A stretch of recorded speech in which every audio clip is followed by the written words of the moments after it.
భారతదేశంలో ఉపాధి హామీ చట్టం, మహాత్మా గాంధీ పేరుతో ఉన్న చట్టం లాంటి గొప్ప చట్టం అతి కొద్ది చట్టాల్లో ఒకటి మాత్రమే. ఆ చట్టాన్ని దుర్మార్గంగా రద్దు చేసినటువంటి చట్టాల్లో ప్రథమ స్థానంలో ఇప్పుడు నరేంద్ర మోడీ గారు ప్రవేశపెట్టిన చట్టం ఉంటుంది. మా మిత్రుడు మహేష్ గారు చాలా ఆవేశంగా మాట్లాడారు. నాకు అర్థం కాలేదు ఎందుకు అంత ఆవేశపడ్డారో తెలవలేదు. అసలు ఇష్యూని డైవర్ట్ చేయాలనే ఆలోచనతో ఆయన మాట్లాడాడు. ఒక హిందీలో ఒక ప్రోవర్బ్ ఉంటుంది, ఉల్టా చోర్ కొత్వాల్కే డాటే. అంటే అసలు తప్పులో ఉన్నటువంటి వాళ్ళు ఉల్టాగా మా సీతక్క గారి మీద దాడి చేయడానికి ప్రయత్నం చేశారు. అసలు నాకు చాలా ఆశ్చర్యంగా ఉంది. అసలు పేరు ఎందుకు మార్చారు అది చెప్పండి. ముందు మీకు ఏదన్నా నియమాలు నిబంధనావళి ఏదైనా చేర్పులు మార్పులు కావాలంటే మంది hours is a democratic country, అందరినీ పిలుచుకోండి, మాట్లాడండి, ఇది తప్పు జరుగుతుంది, లేకపోతే ఇది న్యాయం జరగట్లేదు, ఇది మారుద్దాం, చెప్పండి, మార్చండి.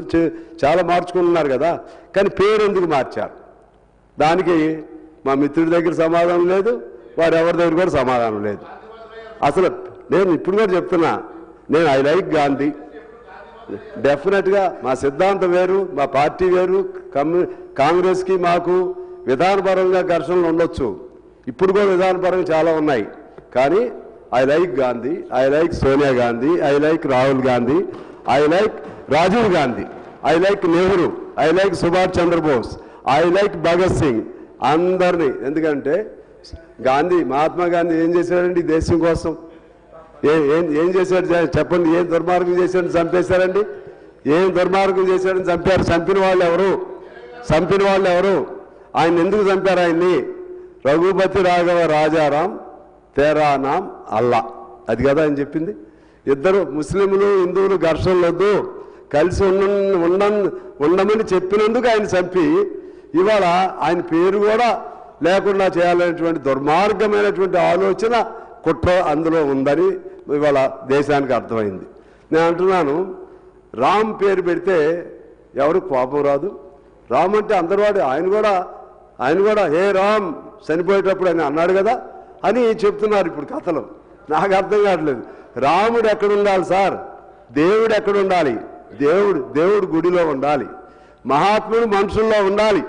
ఆయన మహాత్ముడు, ఈ దేశానికి మహాత్ముడు ఆయన. నేను no doubt I differ with Congress party in several aspects. కానీ ఇక్కడ వ్యక్తులుగా అసలు మోడీ గారికి అది మరి ఆయన ఏదో టెస్ట్ చేయించాలి, ఆయన మైండ్ ఏంటో టెస్ట్ చేయించాల్సిందే. ఏ పేరు కూడా ఎవరు కూడా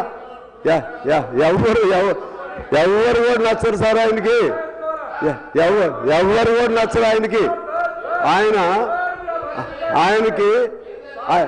వాజ్పేయి మీరు బీజేపీలో నేను మోడీ గారు అనాలే. కూర్చోండి. మీరు ఇంకా చాలా మాటలు అన్నారు, ఇంకా చాలా మాటలు అన్నారు. ప్లీజ్ కూర్చోండి సార్. అయితే సార్ ఇక్కడ ఈ పేరు మార్చడం అనేది మీరు అరిస్తే కుదరదు సార్, మీరు అరిస్తే కుదరదు. అరే వినండి, ఇలా మళ్ళీ మీరు చెప్పండి, మీరు మళ్ళీ మాట్లాడుకోండి. మీకు అవకాశం ఇస్తే చెప్పండి సార్. ఇప్పుడు వారు అనే మాటలు, వారైతే ఎన్ని మాటలైనా అంటారండి, అంటారు. ఆయన ఫిరోజ్ గాంధీ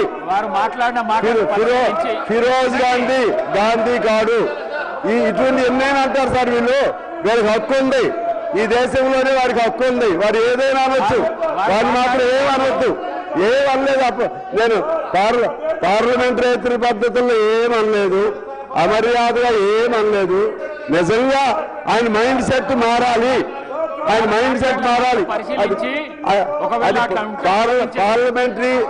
పార్లమెంటరీ పదవా మీరు ఆలోచించండి సార్. మీరు మాట్లాడుకోండి, ఎంతసేపైనా మాట్లాడండి, మీరు ఎంతసేపైనా మాట్లాడండి. ఇది అవమానం కాదు, ఇది అవమానం కాదు, ఇది అవమానం కాదు. పార్లమెంటరీ పద్ధతిలోనే నేను మాట్లాడాను, పార్లమెంటరీ పద్ధతిలో మాట్లాడా.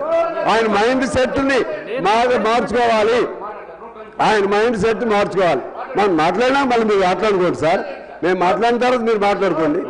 ఓకే, మీరు రికార్డ్స్ లో సార్, మీరు రికార్డ్స్ లో చూసి మీకు రికార్డ్స్ లో చూసి అబ్జెక్షన్ ఉంటే చేసుకోండి సార్. పోయి కూర్చోండి, కూర్చోండి, కూర్చోండి, మాట్లాడండి, కూర్చోండి, మళ్ళీ కూర్చోండి. మీరు మహేశ్వర్ రెడ్డి గారు సార్ తర్వాత ఇప్పుడే అట్లా తొలగిస్తారు సార్. మీరు తర్వాత మీరు వెరిఫై చేయండి, నేను మాట్లాడిన దానిలో అన్పార్లమెంటరీ పదవి ఏదైనా ఉంటే తర్వాత మీరు చేయండి sir. It is your description, it is your description sir. తర్వాత ఇంకా ఆశ్చర్యం ఏంటంటే, అది గాంధీ అనే పేరు అసలు సమస్య ఇవాళ ఉపాధి హామీ చట్టం సార్. ఎటు నుంచి ఎటుపోతుంది సార్? ఇది గాంధీ అని పేరు పెట్టుకోవడం నేరం అండి. ఇవాళ సమాజంలో ఎంతమంది గాంధీ అని పేరు పెట్టుకున్నారు సార్? ఎంతమంది నెహ్రూ అని పేరు పెట్టుకున్నారు? ఎంతమంది అంబేద్కర్ పేరు పెట్టుకున్నారు? ఎంతమంది ఎన్టీ రామారావు పేరు పెట్టుకున్నారు? వాళ్ళు ఇష్టం అది.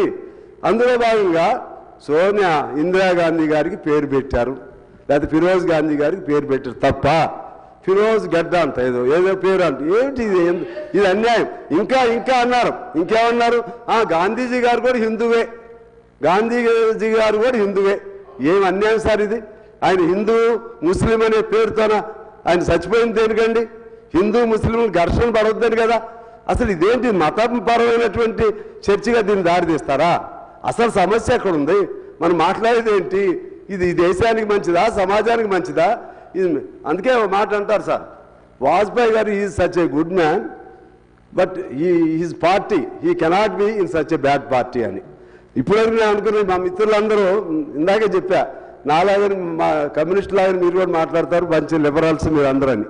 కానీ మా మహేష్ గారికి పూనకం వచ్చేసింది, మా మిత్రుడు శంకర్ గారికి కూడా పూనకం వచ్చేసింది. కొద్దిగా మరి గట్టిగా అట్లా అనకపోతే బాగుండదు. లోపల వాళ్ళ హార్ట్ని అడగండి సార్, వాళ్ళ హార్ట్ని అడగండి, లోపల మంచి ఏంటో చెడు ఏంటో వాళ్ళే చెప్తారు. సో అది ఈ పద్ధతుల్లో సార్ అసలు సమస్య వద్దాం. ఇంతకుముందు మిత్రులు మాట్లాడుతూ ఈ దేశంలో పేదరికం లేదా సార్? 4.5% వచ్చింది. వాస్తవమా ఇది? ఒక్కో లెక్కలు ఒక్కో రకం చెప్తారు సార్. ప్రపంచ బ్యాంక్ ఒక రకం చెప్తున్నాడు, లేదా ఇతర సంస్థలు ఏజెన్సీలు ఒక రకం చెప్తున్నారు. కానీ స్టాండర్డ్ అంశం ఏంటంటే, రూరల్ బ్యాక్గ్రౌండ్లో 38 రూపాయల రోజువారీ ఆదాయం దాటిన వాడు పేదరికం నుంచి బయటపడ్డట్టు.